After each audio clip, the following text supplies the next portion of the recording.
Mini episode 218 of the FDH Lounge is brought to you by Sportsology, delivering unconventional columns and webcasts about sports, TV, music, movies, and more. Follow them on the web at sportsology.info. The FDH Lounge. You'll want to schedule your life around it.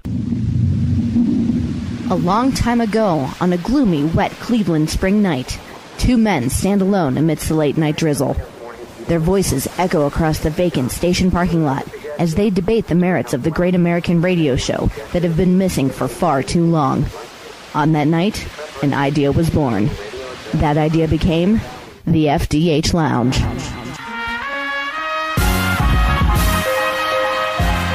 Welcome to the FDH Lounge. Hello, everyone. Welcome to FDH Lounge, mini episode number 218. Rick Morris and Kyle Ross, your FDH Lounge dignitaries, breaking down NFL Week 13 for you. Last week we had a decent week for me in the end. I started out missing the first 5 games, including the 3 on Thanksgiving. Ended up 7-9 for the week, 1-2 on my big 3, 0-1 unfortunately on my lock pick, leaving me for the year 88-85-3, 18-17-1 on the big 3, 7-5 on the lock picks, 58% for the season. Kyle, continuing a sterling year, notwithstanding a 1-2 last week, 28-18-1 at 61%, now surpassing me for the season with his benchmark picks versus my lock of the week. So Kyle has actually surged ahead of me on that metric. And again, the aforementioned Kyle Ross, we are doing this week as a phoner because our usual mission control for when he and I are both in town is his condo. It's generally where we get together. That is, I guess, being painted right now. So hopefully if all is going well with that, we bring in Kyle now at this time. How is it going, my friend? You know, next time you come over, Ricky, totally different looking place. We're looking good here. They wrapped up, kicked them out. I'm ready to go and break down week number 13. At least I think I am. I know I've said this before, at least once or twice throughout the year when we've been doing these. This, though, I'm pretty sure is my least favorite card of the year. I'm scratching my head at this one, buddy. I'm struggling to give you one pick that I like this week, to be honest with you. You're going to wonder, I think, at the end of this 45 minutes, just why in the heck you brought me on this week, because, I got nothing for you this week. And you mentioned we've kind of been, just breaking even mostly, a lot of 2s and 1s, 1s and 1s, 2s and 2s the last couple weeks of the week. We did have, at least I had a losing week last week. Thank you to your San Diego Chargers, who I will be crucifying later when we get to that game. Okay, well, I guess you're going to be on the side of most of the public mouth breathers in that game. I'm not necessarily saying I'm going against them or anything, or I'm doing that. That's out of spite. I'm just saying I'm just going to rip them for last week. That's all I'm doing. Trust me. I'm basically going to give you a reason why not to bet any side this week throughout the week. So this might be a week for those out in Radio Land. Save some of their money for the upcoming Christmas holiday, because I'm telling you, man, this is a ugly and tough card. I think so. I always like to get to 3 because I know you do 3. As of about an hour ago, I was struggling to get 3. I honestly struggle. If you told me what is your, there's usually always one pick I really, really like. Just one that just jumps out at me.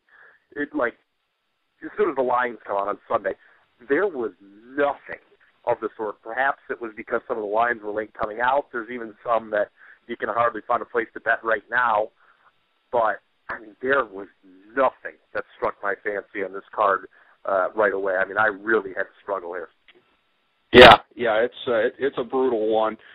Breaking with tradition, as we've done a couple times this year, one of the big 3 ones we're going to get out of the way right now. And, of course, again, the irony is it's too late for anybody listening to this now, but that's why you want to check Twitter every week for if I have a pick for Thursday night. One of my big 3 picks for this week, Atlanta laying 3.5 at home against New Orleans in a card where, again, I like you, really, really struggle to find a lot of picks that I like.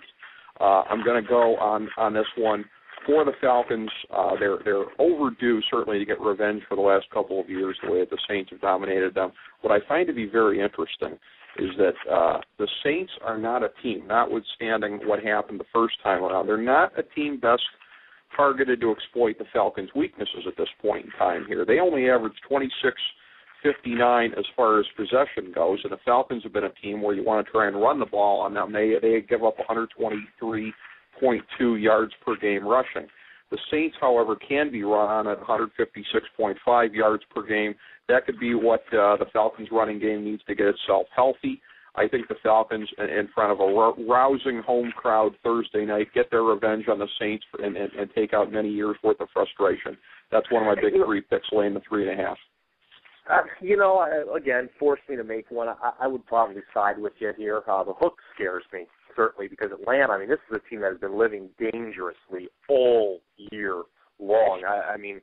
Particularly at home. This is a team that, like the Saints, is thought to be much stronger at home, Ricky. But when you look at the results this year, it really hasn't been the case. Going back, they've won by 6, 2, 3, 6, and 4 in their 5 home games so far. So not a lot of margin for error there. But the revenge angle certainly is tempting. They've lost to New Orleans now 4 straight times. New Orleans let me down last week with a loss that I think ultimately is going to sink their playoff hopes, falling at home to San Francisco. Keep in mind, 2 pick sixes in that game. So as much as we all want to start bowing at the altar of Colin Kaepernick already, the Saints gave that game away largely from where I sat. So slight check mark to Atlanta, but this is not going to be one of my recommended 3 this week. Slight check mark. Okay. On to the Sunday. I just think the revenge, and road teams have generally stunk on these Thursday games. At least it's a good matchup for the first time in a while. I know you bask in the glory of ESPN getting hosed every Monday, but certainly those in the scheduling department haven't done the NFL Network any favors this year. There have been some real dog babies on Thursday. Yeah, they have been really, really getting it stuck to them, but this is an excellent Thursday night matchup. On to the Sunday games, starting with a really, really good one. The 6-5 Seahawks at the 8-3 Bears. Chicago is laying 4 in this one, down from 4.5 earlier in the week. This is one. This was a borderline one for me, as much as I struggled to find 3 picks here. This is one where, again, I really like the Bears in this one. The Seahawks, again, there's been a real differential between them. They only have 1 road win thus far this season, which is striking for a team that's, in all likelihood at this point, still going to make the playoffs in the NFC. They're just a different team on the road. They've looked very good at home the last couple of weeks, and they are. They did have that difficult, of course, loss at Miami since the 2 big wins against Minnesota and the Jets. Again, I just think this is an opportunity for the Bears to get healthy. The Bears have 3 losses, but they only lose to the cream of the crop, seemingly, in the NFL here, between San Francisco, Houston, and Green Bay. And I think that, again, they're going to get healthy in this one here, continue to, after they did the Minnesota game. They're going to continue their road back from that San Francisco game, I think. I like them laying the 4.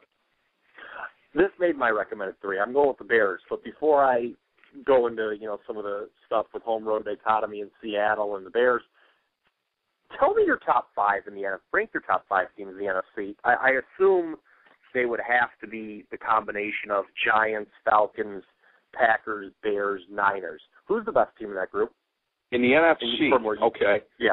All right. You sit. Who's the best team in the NFC, you think, right now? From where I sit, I'm still I'm looking at my rankings. I've got Atlanta as the top NFC team right now, and then San Francisco, the Giants, Chicago, Green Bay. There's my 5 in that order. I think it's San Francisco that's number 1, and it'd be Atlanta. We just talked about them, and then the Giants. I kind of give a slight nod to it. Number 2, the Bears.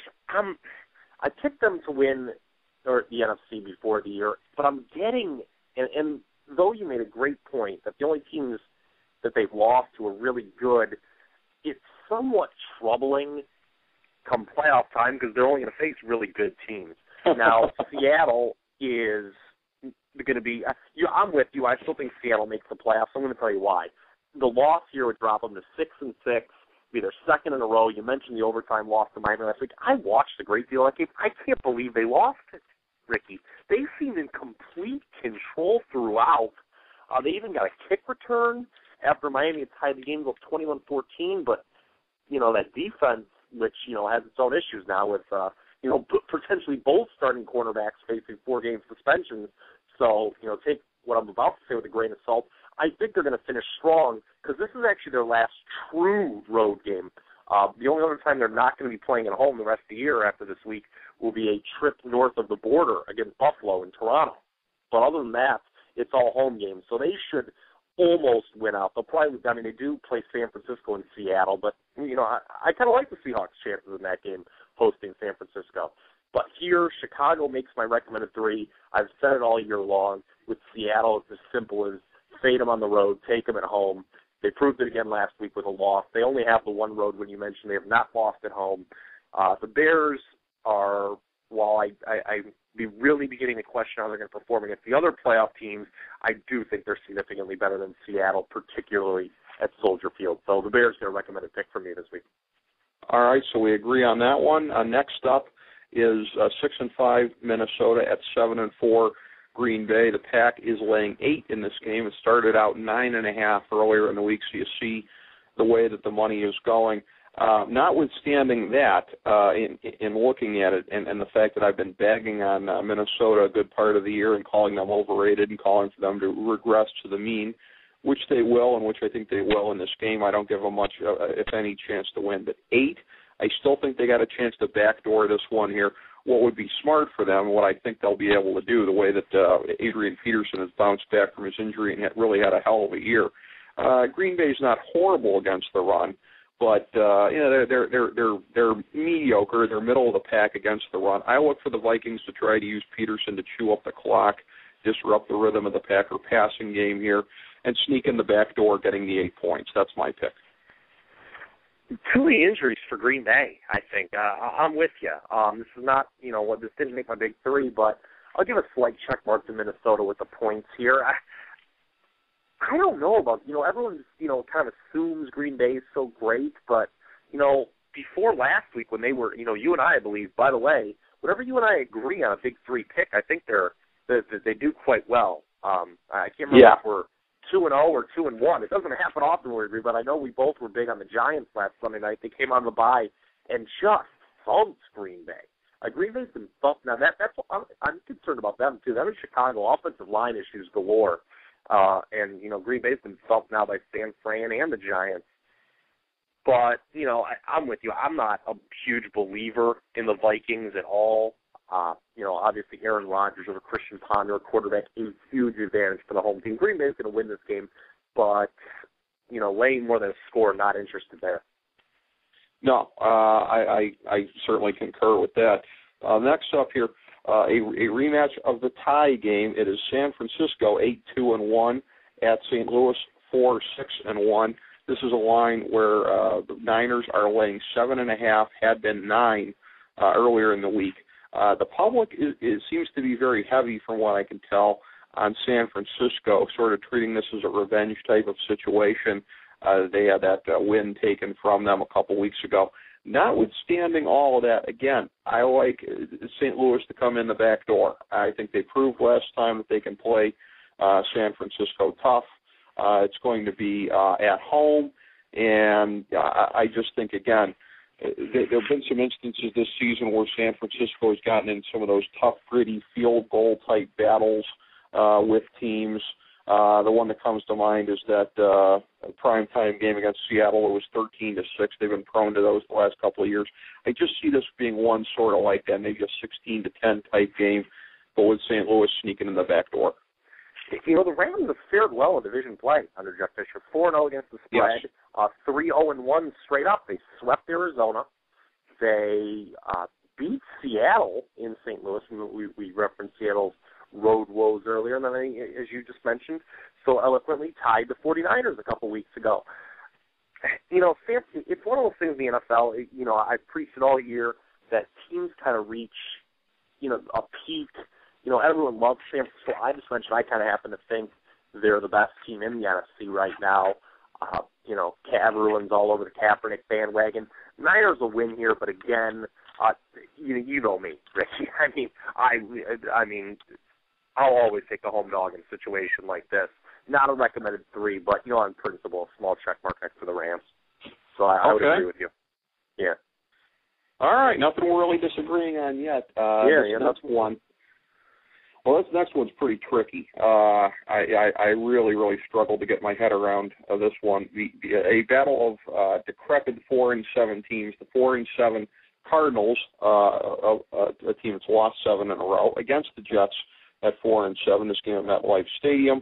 Tom Brenneman, Brian Billick, and the lovely tanned Laura Oakman on the call for this one. And this one again, our first announcer breakdown of the week. You've been slacking so far. I'll try to work more of those in. Again, this is one where I really, really just struggled going back and forth on this one. It does seem as though, and ultimately this is what proved decisive in my mind, seems like the Cardinals are getting a little bit more healthy. Beanie Wells coming back really has helped out. It's an offense that has just been absolutely despicable the last several weeks here. I see it being a battle where both teams, because of their passing woes, really try to pound it. I think Green and Wells are going to be getting rocked an awful lot in this one. Arizona, I think, can cover the 4.5. It's a line that's up from 3 earlier in the week. I think Arizona can cover, may win this one outright, which would really just take the Jets' woes to another level. Now, again, the Jets have been really up and down in the course of that 4-7, so it wouldn't shock you if they came back and won even after that disaster against New England. But having said that, I do like Arizona getting the 4.5 here. It was a disaster against New England, wasn't it? I mean, I remember I came on and I said, you get a little bored of the family, bet the under on this one. Well, I drove home from my family's on Thanksgiving, got home, threw the NFL Network on. It was 0-0. And at the end of the first quarter, I was like, oh, this is great, okay. The total was, hovering, in the high 40s. I was feeling pretty good about myself. About 49, I think I got it at. I was like, oh, this is great. And then that 2 minutes happened, Ricky, and if anyone who watched that game knows what I'm talking about, where the Jets, just a comedy of errors, hitting a new low in a season full of them. This is a really bad team. I mean, name some teams worse than the Jets. I mean, it's going to be the usual suspects. I mean, there's about 5 or 6, but not many more than that. No. This is how bad this week is. Arizona makes my big 3 plus the points. I'm with you. The only reason that I'm going with here is, the Cardinals really shocked me. They were 4-0, and they made me look bad because I ragged on them pretty hard in our NFC West preview. They were my pick for last place. I said they'd win like 5 or 6 games all year. I ripped the quarterback situation. I made fun of your boy Ken Wisenhunt, and I looked like a fool after 4 weeks. But they haven't won since week 4. Don't they have to win? Again, I mean, are they just going to lose out? I have to see them winning a game sooner or later. Jets is a favorite, not interested at all. I'm with you. Arizona could win this one outright, and it could just get real ugly for the Jets. Oh, it really would if that were the case. This isn't recommended yet, so this is my second of 3 recommended plays. Arizona, second 4.5. Second of 3, okay, and that's the thing too. The Jets, what they have a lot in common with when you're talking about those El Succo teams at the bottom. I used the phrase last week, collection of talent instead of a team. That's really what the Jets and the Eagles are right now. Both a couple of overhyped clubs. Well, I'd actually give. Well, it's a different situation. Andy Reid, you could conceivably give him a pass for personal reasons. Ryan, though, doesn't have nearly the talent to work with. I mean, you and I have talked about it. I mean, everyone crushes Sanchez when the Jets look bad, but they don't have the team with so good players. And I mean, he was horrible. I mean, that one way he fumbled when he ran in. I mean, that was just embarrassing. That was just injuries have taken their toll. Injuries have taken their toll.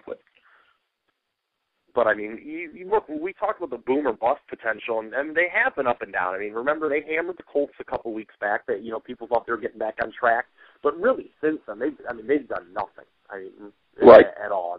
They've done nothing. So they did beat St. Louis on the road, but I don't know, another NFC West team. So St. Louis swept Arizona, but still, that's a just do factor for Arizona here. This next game is pretty fugly also as far as the two teams involved. Couple real bad teams. Carolina is at Kansas City. The Panthers are laying 3. Something that I found here, courtesy of USA Today Sports Weekly this week, I've never seen two bizarro twin defenses like this. Carolina, total yards given up, 1388. Kansas City, 1387. Passing yards given up, Carolina, 2430. Kansas City, 2419. They're within 12 total yards of one another, passing and rushing. None of those numbers good, by the way. But yeah, I mean, that was just really, really strange. It caught my eye. This is a Why Ask Why special for me. As best as I can tell, it seems like the Sharps are going on Kansas City this week. I cannot possibly fathom why that would be. This is only my second Why Ask Why pick of the year. I made one earlier when the Sharps were on Carolina, ironically against Washington, and I went with it, going against Carolina for the same reason here. Kansas City getting the 3 at home is my pick. Yeah, I would imagine the Sharps are going to be on Kansas City here. I would really like to play Carolina, who is much better than their record indicates. You know, we talked about the Jets in the last thing. Carolina, to me, is like a fringe bottom 10 team. You know, they may not be one of the 10 worst, despite I know they were 2-8 going into last week, but even then, I didn't view them as one of the 10 worst teams in the league. I mean, the team, I mean, obviously they just beat a ravaged Philadelphia squad, but they're better than the Arizonas and the St. Louises and the FC. They beat Washington a couple of weeks ago. You know, and there's certainly a multitude of AFC teams that I think they're better. Other than the Denver game, which got out of hand late, and then the Giants game, which they were never in on the NFL Network early in the year, all their losses are by 6 points or less. Kansas City can't score at all. And, I mean, Cam Newton, who, by the way, Cam Newton, thank you very much for leading one of the most improbable Monday night comebacks in fantasy football history, delivering 46 points for my team as I clinch a playoff. As I clinch a playoff berth when I thought I was going to have to fight for my life in the last week. But, I mean, you look at Kansas City the last couple of weeks, 9, 6, 13, 13, 16, 10, 6. The bottom line is there's one game all year. I can't even remember. Did they hold the lead in regulation last week against Denver? I can't remember if they got out to a field goal lead. Regardless, I mean, they're awful. Yeah, and here's the thing, too, and we'll talk more. You know, I'll save that for San Diego when I massacre them for what they did to me last week. But I'm staying away here because Carolina, I know they just covered as a road favorite, but asking them to do it 2 weeks in a row on a short week, too much. And the Chiefs, I gave up on them weeks ago, so no interest here. Okay. This next one is really kind of odd, particularly when you look at the records. 7-4 Colts at the 4-7 Lions. Yeah. Ian Eagle and Dan Fouts, the Hall of Fame team, calling this. Announcer alert. Dan Fouts was horrible. Dan Fouts, what game was I watching last week that he was announcing? He was really annoying. It's all been downhill since he was in the Water Boy. Yeah, well, you know what? It was the Baltimore-San Diego game. So, you know, my apologies to Dan Fouts. I was the one who was annoyed. It may have not been his fault there, actually. Yeah, I can understand that. As a former Charger, he had every right to be disgusted. So who knows? Maybe that was the disdain in his voice. But the Lions, they're laying 4.5 here, up from 3.5. This is a borderline Why Ask Why for me. I cannot fathom the lack of respect being given to the Colts in this one here. Although, as you and I have talked about all year, the vast gap between the NFC and the AFC, maybe the thought was that if the Colts were in the NFC and the Lions were in the AFC, perhaps the records would be juxtaposed. I don't know that anybody's giving that much thought to it. I'm going to go on Detroit, just because I find it curious that they're laying this many points to Indianapolis, even being at home. I'm going to go with Detroit laying the 4.5. I wrestled with this game all week. Look, we've talked about this, Ricky. You know, you in particular marvel. I wasn't surprised that they opened up. I mean, for starters, they're on the road. Indianapolis is. But I kind of, and I've been saying this now, I think about 3 or 4 weeks in a row on the program, Vegas does not like the Colts at all. They do not view them as a good team. They certainly view this team among potential playoff qualifiers as kind of the Denver of last year, the team that, okay, they're in the playoffs. You know, Vegas doesn't necessarily rank teams strictly based on record. As a matter of fact, you know, if you look at Vegas power rankings compared to, something maybe like an ESPN, just for argument's sake, you can find vast differences. For point of mention, I've kind of given you an update each week. The Colts actually dropped last week, despite the win, and over Buffalo, they're now 22nd in the Vegas power rankings, despite the fact that they're 7-4 and very likely going to make the playoffs. I think that's a lot of disrespect. I think they're better than Vegas gives them credit for, although I did read an excellent piece by Bill Barnwell, that made a case that the Colts are probably due for a butt-whooping if they do reach the playoffs in the wild card round. They'd probably play at Denver, New England, and that would not go well for them. I was tempted to take the points, but, this is just going to end up being a pass for me because, look, how about your boy Jim Schwartz last week, who I've ripped on all year, and he's going to do well. People can tell me till they're blue in the face that that's a stupid rule, and it is a stupid rule. But this came to me, this take, if I may give it a little aside here, Ricky, about coaching in the NFL, which I've been very critical of all year. I think roughly half the coaches in this league, borderline stink. There's some people, some insiders in the league that feel as many as 8 or 9 could be fired in the off season. That's almost a third of them. And an NFL coach's job is not to have his face buried in that stupid play calling sheet. Look around the league at all the bad teams.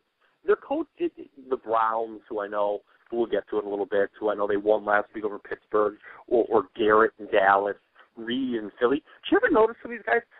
Are they coaching, or are they just reading the book with the stupid play sheet in front of their face? They're like Tomlin, who I know you've been critical of at times, and it's probably not the week to hype his coaching after what happened last week. But have you ever seen him holding a play calling sheet in front of his face? Have you ever seen Bill Belichick staring at a play calling sheet in his face?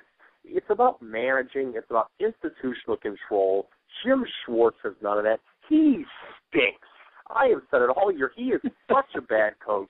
So I can't make a case. The Colts, if they were to win here, they'd be 8-4 and really sitting pretty.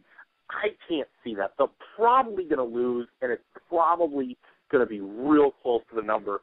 Detroit, speaking of excellent articles I read, I don't know where I read this one, Detroit's not a team I have a lot of, remember, it was a year ago. I mean, granted, they had started slowly slide after the fast start, but people thought this was like this great team in the future. I am not a buyer on this team long term at all because they were really screwed by the restructuring of rookie contracts. They were the last team who kind of had to pay under the old system, and they're going to have 3 huge, albatross contracts. I mean, Stafford, Sue, and Megatron are all great players, but I don't think they're going to, if they choose to keep all 3 of those guys, which they'd be nuts not to, they're not going to have a lot of money left over to get anybody else. And I'm not a buyer on this team at all. And the Colts, I'll say this, their 7-4 record is a little phony. I went back and looked. They've got a lot of close wins over teams that will not be in the postseason. That's a very good point. That was a long soliloquy, basically, to say don't bet this. No problem. Well, I have fallen woefully short on pacing this week. We're only about halfway through, so we got to go just bullet points the rest of the way. Buffalo laying 6 at home against Jacksonville. The way the Jags have been going the last couple of weeks here, again, I think that may be a little bit much. I'm not at the point yet of giving any actual respect to Jacksonville, but I think they can cover the number at Buffalo. Buffalo thought they were going to be able to maybe get back on the wagon. They didn't last week. Uninspired performance. Ryan Fitzpatrick stinks. Chan Gailey, he might be fired. I always say when a bad team is laying this much points, take the other team who it is. It is Jacksonville, though, so I can't really get too involved. But, hey, my main man, Chad Henne, he's leading the revolution down there. Who knows? Who needs Tim Tebow when you got Chad Henne under center? Small check to the Jaguars, I guess. He thinks they'll be playing over the PA system here this week, the tune Chad Henne is a bitch by the Dead Schembechlers. I look forward to hearing that. You know what? Yeah, by the way, is Woody Hayes dead? Is he? I can't remember. I had a lot of fun at the shoe on Saturday, but yeah, I'm sure you did. Yeah, I'm sure you did. By the way, my reply to your obvious answer is going to be good. Just so you're aware. I knew you'd have a good reply there. Yeah. New England is laying 9 at Miami. This is one where Gumbel and Deerdorf are the combo on this one. I was wrong on this last week. I thought the Jets could backdoor it. I really think Miami can. I'm going to go with Miami to backdoor this one. Yeah, you know me. I would never lay 9 points with anybody. Although New England, I think, might be the best team in the league. They might be. So you sitting this one out? Yeah, I'm sitting this one out. I mean, if you have to play it, you have to go home dog. From where I come from, I'll say this though: you talk about Gumbel and Deerdorf. So if you have to listen to it, I think you need the good luck. You better find that mute button whenever Dan Deerdorf is on the mic. Good grief. Yeah. Good grief. Nice. Miami's fairly competitive too. Ryan Tannehill's been better than I thought. Yeah. They looked pretty good last week against Seattle. 6-5 Tampa Bay at 8-3 Denver. Very shocking that CBS is sending the team of Dick Stockton, John Lynch, Jennifer Hale to this game. This was a priority game to me. Not that Fox is treating it as such, but in looking at this one here, I really think again that Tampa has what it takes to cover that number. I think it's potentially going to be a shootout. And I do like Tampa Bay getting the 7. Yeah, this is probably going to be a really high-scoring game. Here's the problem. I think both teams are overrated. So I'm sitting this one out. I think, Denver's viewed, and I'll give them some credit. They might be a fringe top 5 team in the league. Tampa Bay is probably going to be the team that battles with Seattle for the final playoff spot. Ultimately, I think they're going to fall short. But I got to sit this one out because both of these teams seem to be better than what I thought they would be. And, Tampa Bay still really – Tampa Bay surprises me more than Denver does. Denver, I mean, at least you can explain it with Peyton Manning. Tampa Bay, they fought tooth and nail with Atlanta last week, but on the road, I think, Lady Luck may begin to leave their camp pretty soon. Yeah, so what's your thing? Are you sitting this one out? Yeah, this is a pass. Okay. Like I said, I'm telling you, you're going to wonder why you had me on the program this week. This is a pass. I don't know. I don't know. I can't see Tampa Bay winning the game at all. So the next two probably are from you as well, because you pretty much got to find outlaw lines on the next two if you're going to find them. Basically, Baltimore, the line that I've found thus far, they're at home. They're playing Pittsburgh, laying 6.5. That's the best guess I've seen anywhere. Pittsburgh showed me on the hook a couple weeks ago. I would take Pittsburgh with the 6.5. I'm assuming that's provided Roethlisberger plays for you, or yes. Would you? Okay, if Roethlisberger plays, I think he will. Okay, I don't know if I'm speaking to Dr. Morris here or not, but if Roethlisberger plays, I really like Pittsburgh. Baltimore is a fraudulent 9-2 team. I don't care what anybody says. I've said it for weeks. But you say 6.5. I saw 7 online. I believe Legend has been available for those of you shopping around online. But okay, my lean would be to Pittsburgh. If you could tell me Roethlisberger is going to play, grab that line now. Because, most of these games are always decided by a field goal anyway. And with Roethlisberger, I think Pittsburgh could actually go into Baltimore and win. That's very possible, and I do think he is going to play. The other game where it's been hard to find a line, Cleveland at Oakland. The outlaw line I found thus far is Raiders laying 3.5 in this one. Hard to believe that anything could possibly be 3.5. Where'd you find? Give me that line. I only found a 1.5 at Bet Online. 1.5. Okay. I think 1.5. 1.5 was the only place online. Was the only line I could find online. Rumor has it. I think that Covers. You may have heard of them. I think they may have had it at 3.5. But I've also heard of Leviathan too, by the way. Very nice. Very nice, Mr. Batista. I would take Oakland, whether it's 1.5, 3.5, whatever. I don't think too much of the Raiders, but I don't think the Browns can win in back-to-back weeks here. I think it's time to sell on them, and particularly that defense after the last 2 efforts that they put up. So I would take Oakland. Really? I'm going to shock you here. The Browns are my third recommended play of the week. Really? The Raiders are awful. They are awful. I mean, once again, you laugh at me about the time zone thing. They were run out of the frickin' stadium last week. You talk about how much they stink at 1 o'clock games. That game was over by 1:45 last week. Okay, 10:45 Oakland time. And now this is in Oakland. It's a West Coast trip. You mentioned the Browns, winning back-to-back games is not something that happens very often. Winning road games they've got the longest road losing streak in the league at 12 games.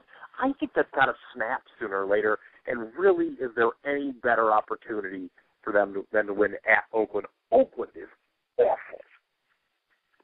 That would be a chance for it to go, snap, on the Raiders this week. Very interesting. Yeah, I mean, Oakland is just awful. I actually have the Browns, and the odds makers do too, with a line of -1.5 at home. It'll be interesting to see when it's up across the board. I have the Browns rated above Oakland. The Browns have actually, after starting the year last in my power rankings, have slowly but surely crept up. They're ahead of 3 teams now. That's where I got them as well at this point in time. Cincinnati at San Diego. Talk about the time zone games here. Natty going to the West Coast for this one. Marv Albert, Rich Gannon with the call from San Diego here. This is one of these weird games we've seen through the course of the season from time to time where the favorite has changed. San Diego started laying a point. They're up to now getting 2.5 points. You're always telling me not to chase which way the public's going, and I understand that. But I was like a lot of people, I think, that thought early on that this was a chance for San Diego to turn it around after hitting rock bottom. The Bengals, it's unsustainable. They generally, are overdue for a letdown kind of a game, but I don't think it comes here. I'm going to follow the money on this one, the public mouth breathers, and take the Bengals laying the 2.5 on the road. For all the reasons you just said, I should take San Diego, but they get none of my money, and unfortunately, I'll have to wait till a different week, I think, to just absolutely bury them. Enough people have been doing it. But what they did on that 4th and 29 was the most inexcusable thing I've ever seen in the history of professional football. And yes, I went full on hyperbole there. So this is a pass for me because I don't like Cincinnati. I told you I thought they'd have a good game with Oakland. Oakland stinks. San Diego's gotta, if they have any pride whatsoever, they'll win this game. But obviously, teams that allow opposing teams to convert 4th and 29s on their home field, they obviously don't have very much pride. Well, how's this for a segue? 2 teams lacking in pride are playing Sunday night here. It's a rivalry game. Baby. 3-8 Eagles at the 5-6 Cowboys. As the Michaels Collinsworth Tafoya Troika will be calling this one. Dallas is laying 10 up from 9.5. And I understand. I mean, it's low ebb for people in their regard for the Eagles. I just think 10 is too much. As god-awful as the Eagles have been under the circumstances they pretty much mailed in the season, I think they can cover the 10. I guess it's that I don't have enough regard for the Cowboys in this one. I think the Cowboys will win it, but I don't think they'll cover. Love how you're not afraid to take an awful no-account team like the Eagles here. I wish I was that big of a man. God, are they bad. God, are they bad. And no Deshaun Jackson now either. I mean, this team is bad. But Dallas, you can look. I've warned you a million times, and warned the listeners. You'd never bet Dallas as a favorite of a touchdown or more ever. This will put that theory to the test. I'm sitting this one out. I'm more interested in the Boardwalk Empire season finale, as well as as we wind down season 2 of Homeland. This will be TV night at the Ross House, the freshly painted Ross House. They might add. Sunday Night Football may not make its way onto the TV. Well, you won't be missing anything at all. As far as the big 3 of mine that we generally end with, as I said, as was the case last week, one of them's a Thursday game, so we already covered that my pick, released on Twitter. It was Atlanta. Of the other 2 games, we start with the non-lock pick here. Houston laying 6.5. That is up from 5.5. They're at Tennessee. Again, Tennessee screwed me last week in the Jacksonville game, and I understand that trying to follow a schizophrenic team like the Titans one way or another, trying to catch up with that ping pong ball can be a little bit distracting. But old road favorite Ricky strikes again.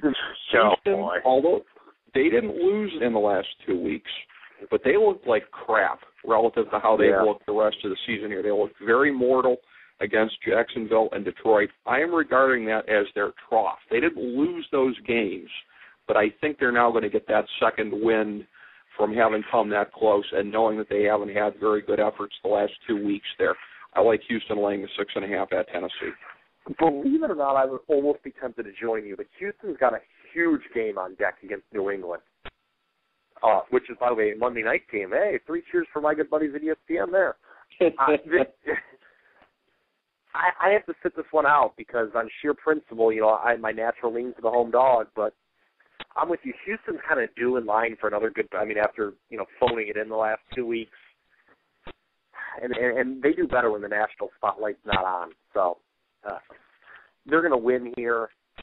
They killed Tennessee earlier, but I'm sticking this one out. Okay. And then this brings us to the my 1,000-star gold-plated lock of the millennium for NFL Week 13. I am 7-5 on the lock picks thus far this season. It's the 7-4 Giants at the 5-6 Redskins. Monday Night Football. Tirico, Gruden, Salters on the call for this one. Giants are laying 2.5. It's up from 1 earlier in the week. Kind of makes me a little bit queasy that the public money seems to be going the Giants' way. I seem to have played the Giants, between the Giants and the Falcons, I've played them a disproportionate number of times, I guess, this year. And then the Giants, it always seems to be a prime time game where I'm making that one of my targeted picks. And here it is again. I have a good feel for this one.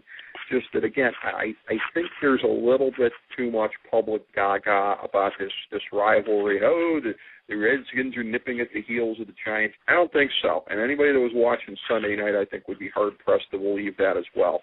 I think the Giants are starting to tune up the band a little bit here, get going for their stretch run. I expect another statement game Monday night. Giants to cover the 2.5 at the Redskins. I think Eli's going to be passing all day on that secondary. I really want to take the Giants, too. I guess I can't do any more than a small lean, though. Washington's due to win some home games. And a quick check of the schedule, well, spoiler alert, I might be taking them against Baltimore next week at home. Real interesting. The Battle of the Beltway, you might be on them there. Yeah, but this one, I don't know. That first game was crazy. It's going to be high scoring. It should be a good game, but unlike the other primetime NFC East game on Sunday. But I give a slight lean to the Giants. It'd be kind of crazy to see them, after they came off that bye, look so good against the Packers, just kind of piss it all away the following week.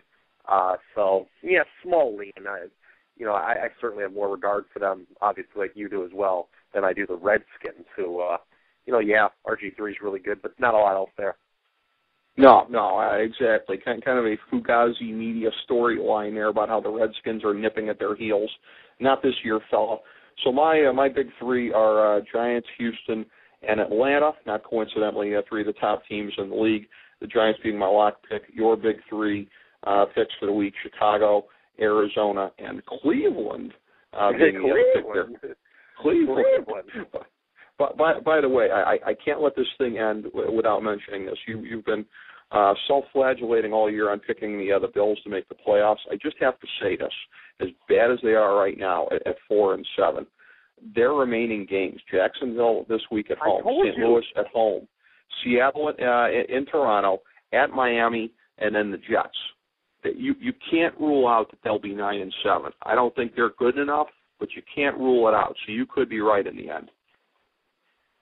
I had them right now at 6-5, and they would have been in great position. The Tennessee game that they lost at home, and then the Colts they could have. The Colts didn't play great. The deciding score was a punt return by the great T.Y. Hilton. I'd like to add a great in front of his name. I've always been a big T.Y. Hilton fan, going back to some Tuesday night Sunbelt action in the day. But it's just Chan Gailey stinks, and so does Ryan Fitzpatrick. Well, what do you He does today? I mean, they just think so. I told you that all year that all they had to do was kind of play 500 ball going up to this point, and they'd be in great shape. They have arguably the easiest schedule from here on out.